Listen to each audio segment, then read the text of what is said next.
Altura agora para a rubrica A Última Fronteira. Está connosco o Miguel Gonçalves, o Coordenador Nacional da Sociedade Planetária. Bom dia, Miguel. Bom dia, Cristiana. Esta semana começamos com a história de dois asteroides que nos podem contar um pouco mais sobre os primeiros tempos do Sistema Solar e também sobre a eventual existência do famoso Planeta 9.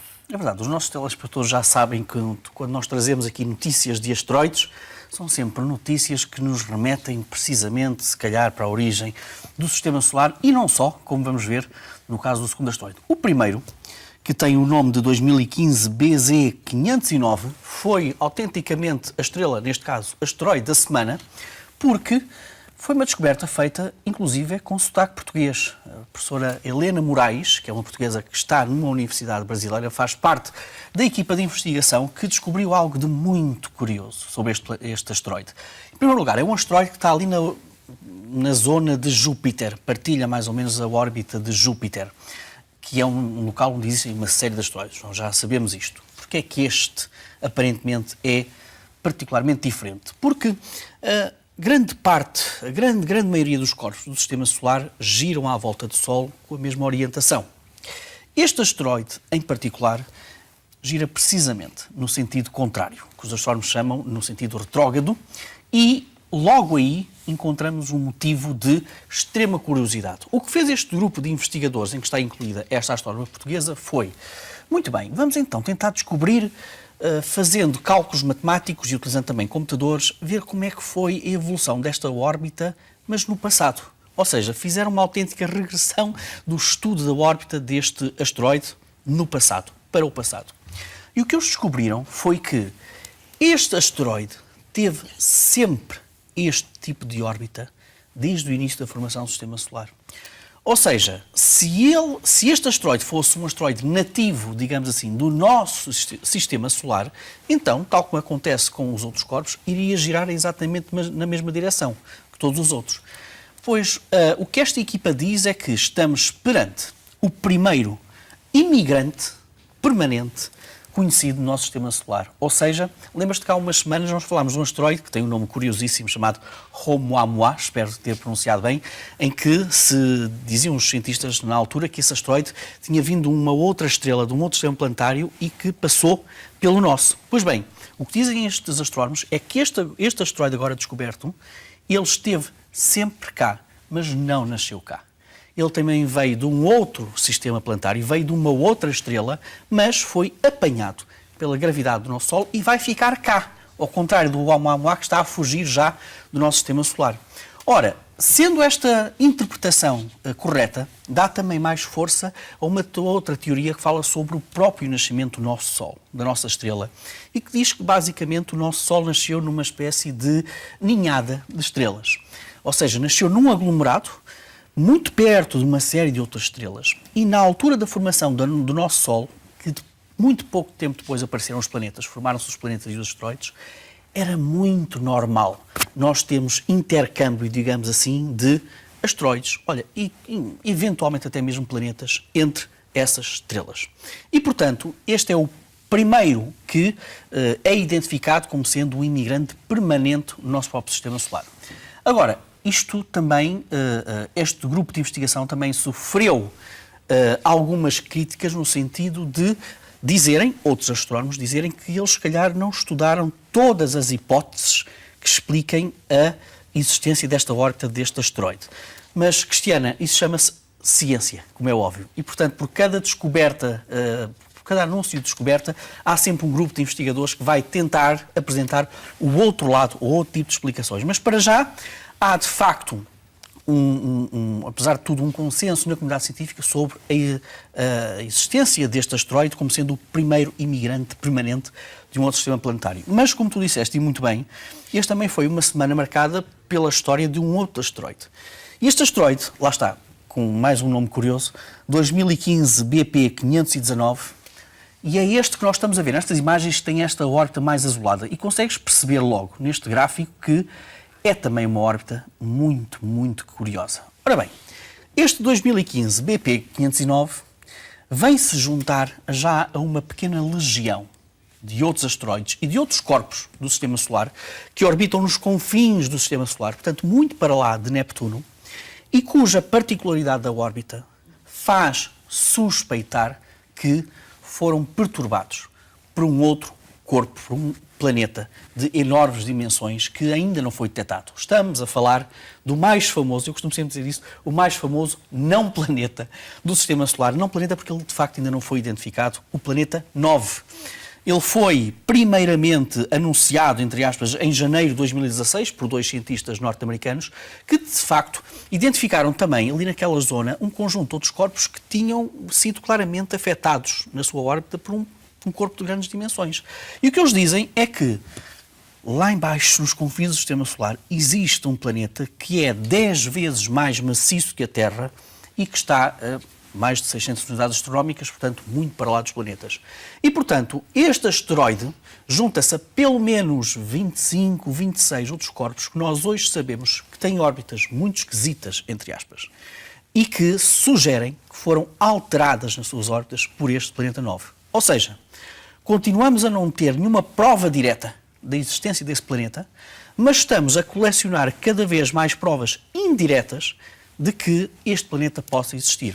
E chegámos a um ponto, segundo o que dizem estes cientistas norte-americanos, que avançaram com a existência deste planeta 9, estamos perante um cenário muito interessante que diz mais ou menos o seguinte: já são tantos corpos com uma alteração de órbita tão evidente que isto só tem sentido, nas nossas simulações nos computadores, só tem sentido se de facto houver um planeta 9.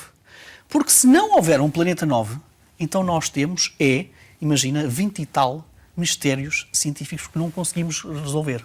Ou seja, quando nós admitimos que existe um planeta 9, então aquela órbita daqueles asteroides consegue-se explicar pela influência gravitacional. Se não houver planeta 9, então não temos maneira de poder explicar aquelas órbitas. Miguel, avançamos agora com uma experiência feita com ratos para preparar o cérebro para o espaço, isto porque a NASA e empresas especiais privadas planeiam enviar seres humanos para o planeta vermelho nos próximos 15 anos.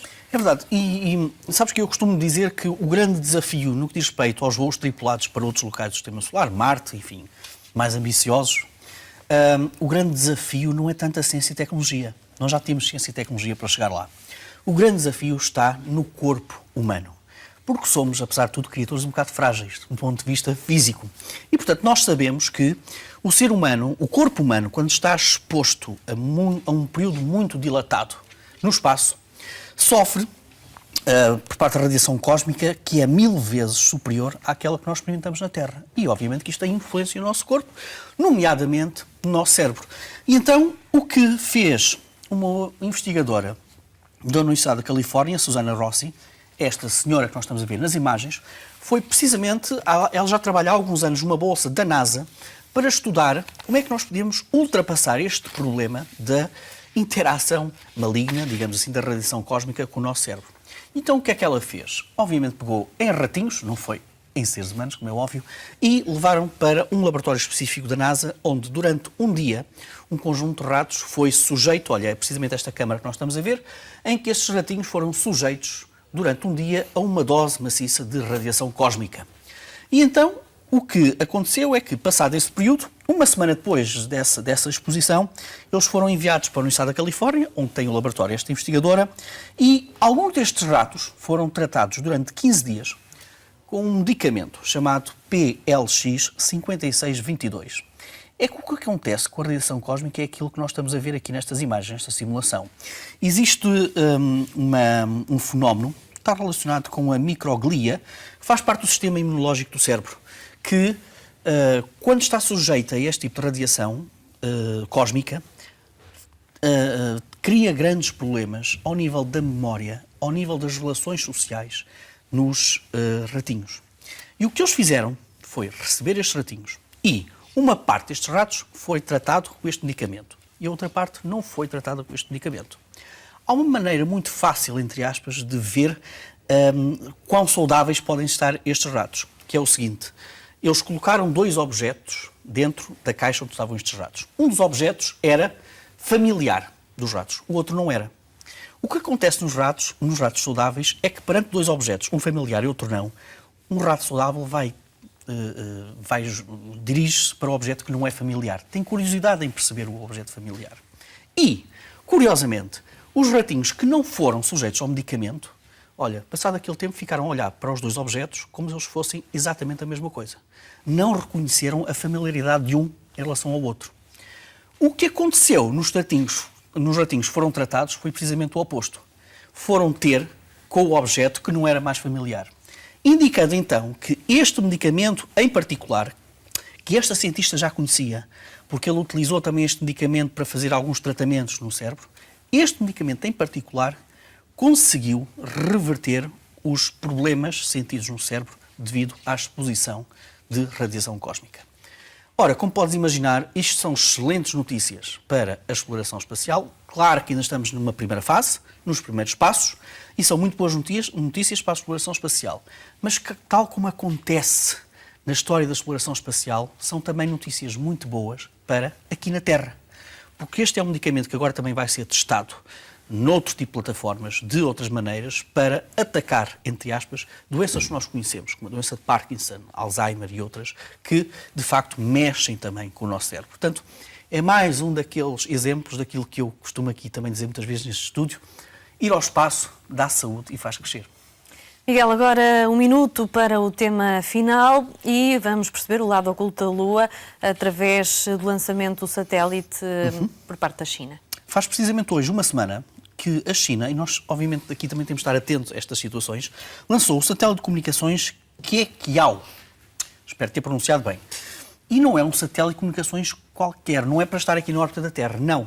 Este satélite dirige para um ponto chamado Ponto Lagrange 2 e é a primeira peça do puzzle de uma missão extremamente ambiciosa da Agência Espacial Chinesa para, no final deste ano, lançar uma outra missão, uma pequena sonda que vai alunar no outro lado da Lua, o lado oculto da Lua. Mas precisa claramente de um satélite de comunicações que assegure a comunicação entre o lado oculto e a Terra. E, portanto, o que aconteceu há uma semana foi o início deste programa muito ambicioso por parte da China de, repito, no final deste ano lançar uma sonda para o lado oculto e no próximo ano lançar um outro rover uma outra sonda que vai aterrar na Lua, recolher amostras da Lua e regressar à Terra no próximo ano. E, portanto, estamos perante um programa espacial lunar chinês cada vez mais ambicioso e isto tem outra particularidade. O satélite que foi lançado há uma semana tinha também 2 pequeninos satélites que vão estar a orbitar também a Lua e que vão fornecer, no fundo, vão estar abertos à sociedade chinesa, porque através de radioastronomia amadora, os astrónomos amadores podem utilizar, no fundo, esses satélites para tirar fotografias da própria Lua.